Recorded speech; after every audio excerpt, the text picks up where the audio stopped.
Hello everyone, मैं अवनीश और उम्मीद करते हैं आप लोग अच्छे होंगे। भाई एडमिट कार्ड आ गए हैं यूपी पुलिस के, ठीक है, रनिंग के लिए। और जो उसमें इंस्ट्रक्शंस हैं, मतलब जो उसमें निर्देश हैं, उनके बारे में थोड़ा बताना है। हालांकि उसमें निर्देश का ऐसा कुछ इतना ज़्यादा इंपॉर्टेंट है नहीं, मतलब कुछ चीज़ें हैं, 2-3 पॉइंट हैं जो पता होने चाहिए। जैसे कि इन्हें उन्होंने 4 स्लॉट में टाइमिंग दिया है सबका, किसी का 5:30 बजे दिया है, किसी का 6:30 बजे, किसी का 7:30 बजे, किसी का 8:30 बजे, ठीक है। तो ऐसे दिया है। उसके बाद जो 4 स्लॉट दिए हैं, उसके बाद जो ग्रुप भी दिए हैं, मतलब बच्चे कितने बुलाए हैं एक एक स्लॉट में, वो भी अलग अलग दिए हैं। सुबह वाले में 250 बुलाए हैं, फिर 200 बुलाए हैं, और लास्ट वाले में 400 बुलाए हैं। तो ऐसे करके बुलाए हैं, ठीक है। और जो रनिंग का इन्होंने अपना जो वो निकाला है, विवरणिका क्या बोलते हैं उसे, प्रोस्पेक्टस टाइप में, उसमें उन्होंने बोल रखा है कि एक ग्रुप में 150 बच्चों से ज़्यादा नहीं दौड़ेंगे, ताकि बच्चों में दूरी बनी रहे और उनमें मतलब क्लैशेस ना हो जाए, मतलब आपस में कहीं किसी हाथ पैर एक दूसरे में लग जाता है, तो वो चीज़ें ना हो इस वजह से। तो वो एक अच्छी चीज़ है, ठीक है। बाकी चलो एडमिट कार्ड पे आते हैं कि एडमिट कार्ड में क्या लिखा है। सबसे पहले तो इन्होंने अपना एडमिट कार्ड ऊपर दे रखा है, उसमें आपका टाइम लिखा है कि आपको कब आना है, और उसके ऊपर ही जस्ट डेट लिखी है कि कब आना है। और फिर नीचे लिखा है कि पीएटी केंद्र कहाँ पे है, मतलब कहाँ पे आपकी रनिंग होनी है। तो वो अपना अपना देख लो सब लोग, ठीक है। उसके बाद इसमें नीचे लिखा है कि घोषणा पत्र। इसमें घोषणा पत्र में क्या है कि भाई मुझे इतने में रनिंग कंप्लीट करनी है, मुझे ज्ञात है, और रनिंग के टाइम पर अगर कोई घटना होती है तो उसके लिए पुलिस प्रशासन जिम्मेदार नहीं होगा, वो हम खुद जिम्मेदार होंगे। उस तरीके से उन्होंने लिख रखा है, उस पर साइन वाइन करने हैं, ठीक है।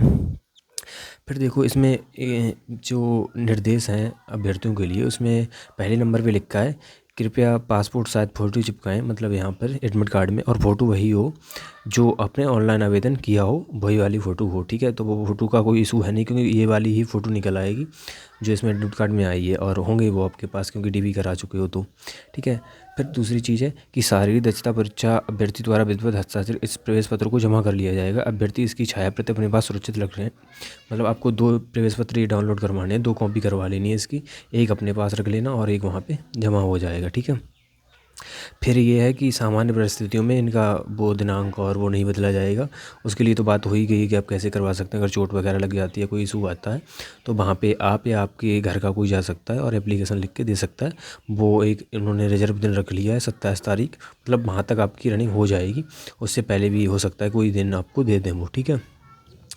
फिर आधार कार्ड लेके ही जाना है, ठीक है। और जिन्होंने आधार कार्ड नहीं दिया उनके लिए एक और ID proof, passport, driving licence वगैरह लेके जाना है, ठीक है। और फिर इन्होंने 6 नंबर पॉइंट पे लिखा है कि बिना आधार कार्ड के एंट्री नहीं होगी, मतलब बिना वैध अनुमन्य फ़ोटो पहचान पत्र के बिना। तो कोई बात नहीं, मतलब वो तो हो ही गया। और आधार कार्ड अनलॉक वाला सबका होगा ही, क्योंकि सब लेके गए होंगे। जब तक लॉक नहीं करते तब तक आधार कार्ड अनलॉक ही होता है, कोई इशू नहीं है उसमें, ठीक है। इस फिर उन्होंने टाइम दे रखा है। और हाँ, 9 नंबर पे इन्होंने बोल रखा है कि अभ्यर्थी अपनी दौड़ के चक्करों की गणना के लिए स्वयं जिम्मेदार होगा, कि हमें जो रनिंग करनी है वो हमें खुद ही उसकी चक्कर गिनने हैं कि कितने चक्कर हो गए हैं, कितने नहीं हुए हैं, वो हमें खुद ही गिनने हैं, ठीक है। फिर यहाँ पे 10 नंबर पॉइंट है कि अभ्यर्थी के लिए आवश्यक है RFID मैट का प्रत्येक चक्कर में पार करें। दोनों 2 RFID मैट लगे होंगे, मतलब चटाई टाइप 2 RFID वाली लगी होंगी, तो दोनों को पार करना है। और वो शायद 4 मीटर के आसपास की होंगी, तो पैर तो उस पर आ ही जाएगा, ठीक है। और दोनों को ही पार करना है उस पर पैर रख के, ठीक है। और फिर 11 नंबर पॉइंट बोल रखा है कि उन्हें दोबारा मौका नहीं दिया जाएगा जो फेल हो जाएंगे। कोई बात नहीं, वो तो पहले ही मतलब पता ही है, ठीक है। और 12 नंबर पे इन्होंने बोल रखा है कि अगर अभ्यर्थी को कोई आपत्ति है तो निर्धारित प्रपत्र भरकर वह परीक्षा के दिन ही परीक्षा दल के सामने अपनी आपत्ति दर्ज करा सकता है, किसी अन्य माध्यम से, और अन्यत्र किसी की तिथि में कोई आपत्ति स्वीकार नहीं की जाएगी। अगर कोई इशू आता है, कोई प्रॉब्लम आती भी है वहाँ पे, तो आप अपनी आपत्ति वहाँ दर्ज करा सकते हैं लिखित में, ठीक है। फिर 13 नंबर पॉइंट है, एक बहुत इंपॉर्टेंट पॉइंट है कि दौड़ प्रारंभ होने के बाद यदि बरसात होने लगती है तो शारीरिक दक्षता परीक्षण दल के सदस्य द्वारा लंबी सीटी बजाई जाएगी। अगर वहाँ आप रनिंग कर रहे हैं और बरसात वगैरह होने लगे, तो फिर वहाँ पे एक वो लंबी सीटी बजाएंगे, वो तो आपको पता ही चल जाएगी, सीटी बजाएंगे, बोल भी सकते हैं वो, ठीक है। जो अभ्यर्थी सीटी सुनने के बाद दौड़ पूरी ना करना चाहें, वे रनिंग ट्रैक से शांतिपूर्वक निकलकर निर्धारित प्रपत्र में इसकी लिखित सूचना दल को देंगे, ठीक है, जिससे उनकी परीक्षा अन्य तिथि पर ली जा सके। यदि कोई अभ्यर्थी दौड़ पूरी करना चाहता है तो वैसा कर सकता है, परंतु ऐसे अभ्यर्थी के दौड़ पूर्ण करने के पश्चात उसके पुनः दौड़ के लिए प्रार्थना पत्र पर कोई विचार नहीं किया जाएगा। अगर रनिंग वगैरह होने लगती है तो आपको एक मौका दिया जाएगा कि आप अपनी रनिंग रोक लें, और फिर आपकी वो रनिंग किसी और दिन करवा दी जाएगी, ठीक है। लेकिन अगर आप नहीं रनिंग रोकना चाहते हैं और आप दौड़ करते रहना चाहते हैं तो फिर आप कर सकते हैं, लेकिन अगर आप फेल हो गए तो फिर आपको दूसरा मौका नहीं दिया जाएगा। ये कहने का मतलब है इस पॉइंट का, ठीक है। और चौथा नंबर ये है कि भाई मतलब वो तो भाई है कि जिन्होंने अगर झूठा कुछ कथन किया है, सर्टिफिकेट दिया है, तो फिर भाई आपको ट्रेनिंग से भी वापस बुला लिया जा सकता है, या फिर आपने वहाँ पे अगर थाने भी पहुँच गए तब भी आपको वापस बुलाया जा सकता है, और वो कार्रवाई होगी वो तो होगी, ठीक है। 15 नंबर क्या है कि ये कोई फाइनल वो नहीं है, इनका सत्यापन अभी एक बार और होगा जब ज्वाइनिंग वाइनिंग होगी तब, ठीक है। इसका कुछ मतलब वही ऐसा ही कुछ है, कोई नहीं। फिर है कि 16 नंबर अनुशासन बनाए रखेंगे, सब बनाए रखेंगे। और 17 नंबर है कोई खर्चा प्रदान नहीं किया जाएगा, मतलब आने जाने का वो तो नहीं किया जाएगा। तो पॉइंटों में ज़्यादा कुछ है नहीं भाई, है सिंपल सिंपल है। आपको जो काम के हैं वो 2-3 चीज़ें हैं।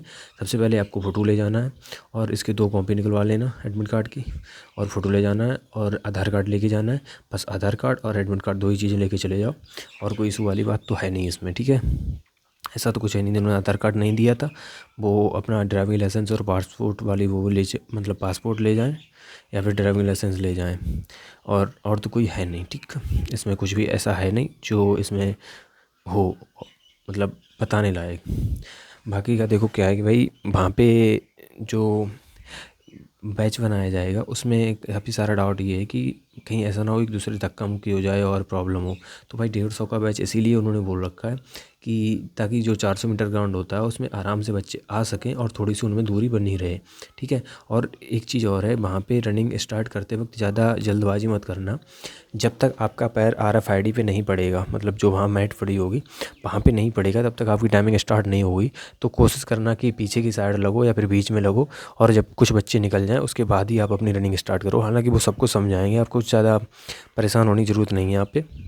लेकिन फिर भी थोड़ा ध्यान रखना कि आप अपनी रनिंग तब स्टार्ट करना जब आपको कंफर्टेबल लगे कि हाँ हम रनिंग कर रहे हैं, ठीक है। और मतलब रनिंग स्टार्ट करनी चाहिए, और ज़्यादा भीड़ भाड़ में एक दूसरे को जल्दी जल्दी काटने के चक्कर में शुरू में मत रहना। जब कुछ चक्कर हो जाए उसके बाद देखना, और ख़ुद को थोड़ा सा सेफ रखने की कोशिश करना, क्योंकि इनकी ज़िम्मेदारी नहीं है। अगर आप गिर गए या एक दूसरे से टक्कर हो गई या कुछ हो गया तो फिर इनकी कोई ज़िम्मेदारी नहीं है। मतलब इन्होंने अपना ऊपर पहले ही लिख रखा है, इससे मेरी कोई ज़िम्मेदारी नहीं, ना ही दूसरा मौका दिया जाएगा। तो वो चीज़ का थोड़ा ध्यान रखना, ठीक है।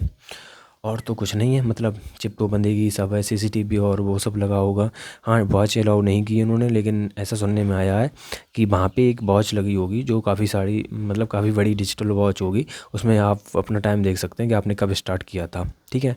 और बस यही चीज़ें हैं, बात बाकी तो कुछ इतना ज़्यादा इंपॉर्टेंट है नहीं। हाँ, टाइमिंग जो सबकी अलग अलग दे रखी है, 5:30 बजे, 6:30 बजे, 7:30 बजे और 8:30 बजे। तो सब अपने अपने टाइम पर ही पहुँचना, और कोशिश करना टाइम से आधा घंटा पहले पहुँच जाओ। और एक चीज़ और है जो इन्होंने अपनी वही प्रोस्पेक्टस टाइम में जो उन्होंने निकाल रखा है नोटिस, उसमें दिया है कि अगर आपकी रनिंग जैसे मान लो आपकी रनिंग 20 तारीख को है, या फिर आपकी भी रनिंग मान लो 20 तारीख को है, सुबह है 5:30 बजे, ठीक है, और आप टाइम से नहीं पहुंच पाए हैं, तो आप भाई 20 तारीख को थोड़ा लेट भी पहुंच जाओ तब भी कोई दिक्कत नहीं, आपकी रनिंग हो जाएगी। आपको लास्ट बैच तक पहुंच जाना है, मतलब जब तक लास्ट बैच दौड़ रहा हो तो तब तक आप पहुंच जाओ, चाहे फिर 12 बजे वो लास्ट बैच दौड़े या 11 बजे दौड़े, तब तक आप वहाँ पहुँच जाने चाहिए। और अगर आप वहाँ पहुँच रहे हो तो आपकी रनिंग उसी दिन हो जाएगी, कोई इशू की बात नहीं है। बट हमें ऐसा नहीं करना, हमें कोशिश करनी है कि हम जल्दी ही पहुँच जाएँ अपने टाइम पे, ठीक है। लेकिन फिर भी इन केस थोड़ा बहुत लेट हो जाते हैं, कुछ हो जाता है, तो कोई इतनी दिक्कत की बात नहीं है, वो आपकी रनिंग हो जाएगी। ये और एक अच्छी चीज़ है, ठीक है। तो चलो, थैंक यू। और रनिंग करते रहो अपनी अच्छे से। बाद बाकी तो बस अब दिन ही क्या रह गए हैं। पहले लड़कियों की रनिंग है 10, 11, 12, शायद 13, 3 दिन, और उसके बाद फिर लड़कों की रनिंग है, ठीक है। और रनिंग भी जल्दी ख़त्म हो जाएगी, 25 तक शायद रनिंग ख़त्म है। और एक दिन उन्होंने रिजर्व रखा है 27 तारीख को, उसके बाद बस फिर रिज़ल्ट फाइनल। और यही है, ठीक है। तो चलो, थैंक यू, और मिलते हैं फिर किसी और वीडियो में। जय हिंद।